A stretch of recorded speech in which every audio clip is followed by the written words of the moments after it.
आज हम लोग क्या पढ़ेंगे? अपवर्तन से जुड़ी घटना। अपवर्तन के कारण क्या होता है?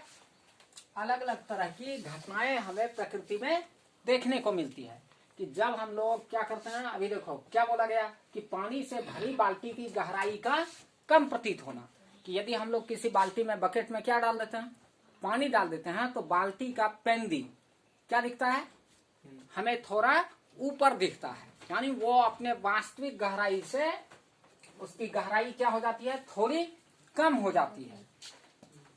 अब इसी को हम लोग क्या करेंगे, एक बाल्टी में जल ले लेंगे और उस बाल्टी के पेंदी पे एक कोई वस्तु, सिक्का मान लो वस्तु के रूप में, यहाँ क्या है, सिक्का,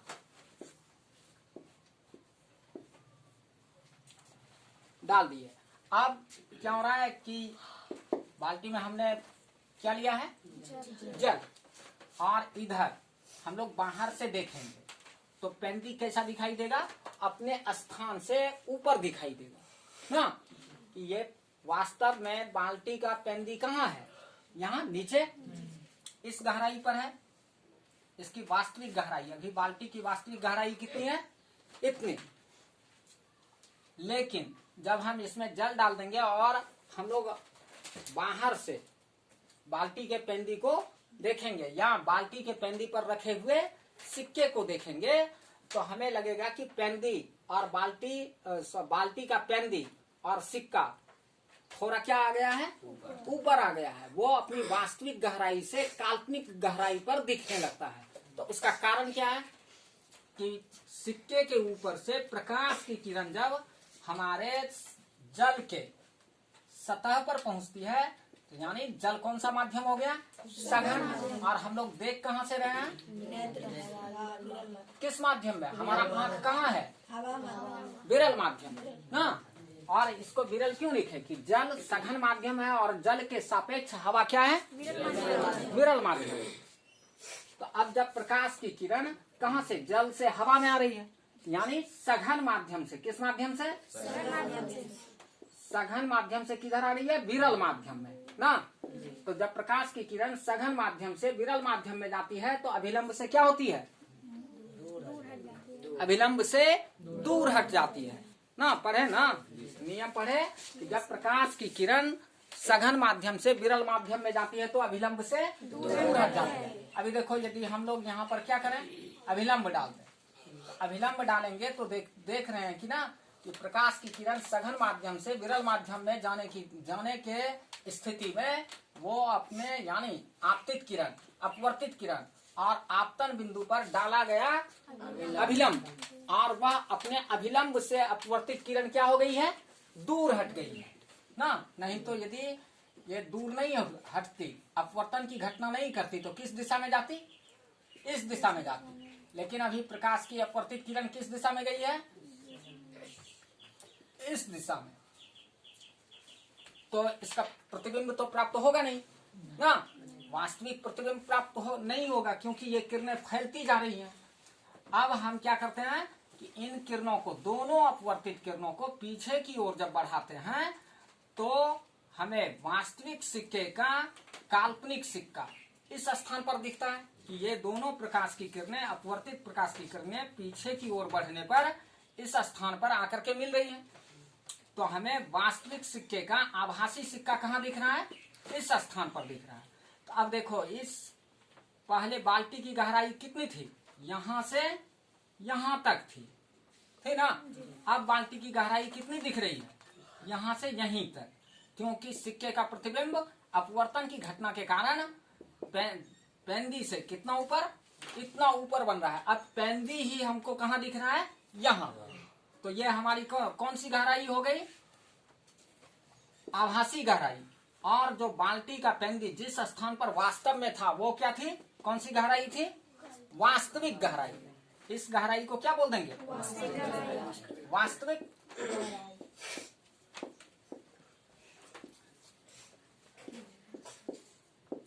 गहराई। और इस गहराई को कौन सा गहराई बोल देंगे, आभासी या काल्पनिक आभासी गहराई।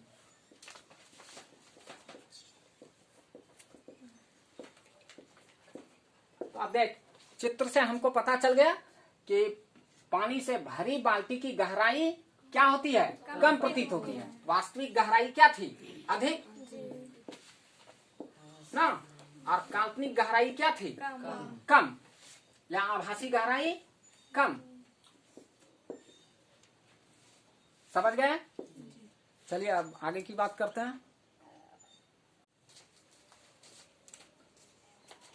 अब देखो अपने लोग का दूसरा टॉपिक क्या है, प्रिज्म। हाँ, तो प्रिज्म, इसमें यह एक यंत्र है, प्रकाशिक यंत्र है, और इसमें भी क्या होती है, प्रकाश के अपवर्तन की घटना होती है, और प्रकाश के अपवर्तन की एक विशिष्ट प्रकार की घटना होती है। इसका सबसे पहले प्रयोग कौन किया था, न्यूटन। यानी श्वेत प्रकाश को न्यूटन ने 7 रंग में विभक्त करने के लिए किसका प्रयोग किया था, प्रिज्म का प्रयोग किया था। तो सबसे पहले हम जान जाएंगे कि प्रिज्म कहते किसको है। तो क्या बोला, किसी कोण पर झुके 2 समतल अपवर्तक पृष्ठ के बीच घिरे पारदर्शक माध्यम को क्या बोल देते हैं, प्रिज्म कहते हैं। कि किसी कोण पर झुके, अभी देखो यहाँ कोण लिया है, किसी कोण पर झुके 2 समतल अपवर्तक पृष्ठ के बीच घिरे पारदर्शक माध्यम को प्रिज्म कहते हैं। अभी ये भी देखो, ये दोनों सतह क्या है, समतल सतह है और अपवर्तक सतह। और अपवर्तक सतह कौन हो सकता है, जो माध्यम पारदर्शी माध्यम होगा वही क्या कर सकता है, अपवर्तन की घटना कर सकती है, और उसी का सतह क्या होगा, अपवर्तक सतह। अब इस दोनों अपवर्तक सतह के बीच में कौन सा पारदर्शक माध्यम है, हवा। हाँ, इसके बीच में मौजूद कौन है, हवा। तो एक पारदर्शक माध्यम हवा 2 पारदर्शक माध्यम के पृष्ठ, अपवर्तक पृष्ठ से घिरा हुआ है, और ये दोनों अपवर्तक पृष्ठ एक कोण के साथ एक दूसरे से टिका हुआ है ना। तो इस तरह की संरचना को ही हम लोग क्या कर देते हैं, कह देते हैं प्रिज्म। ये प्रिज्म की मुख्य काट है। और यहाँ हमने क्या किया है कि 3 अपवर्तक तल को लिया, 3 अपवर्तक सतह को, एक को ऐसे इस तरह से, एक ऐसे, और एक इस तरफ से ना। ये देखो, एक अपवर्तक सतह, पारदर्शी अपवर्तक सतह, दूसरा ये पारदर्शी अपवर्तक सतह।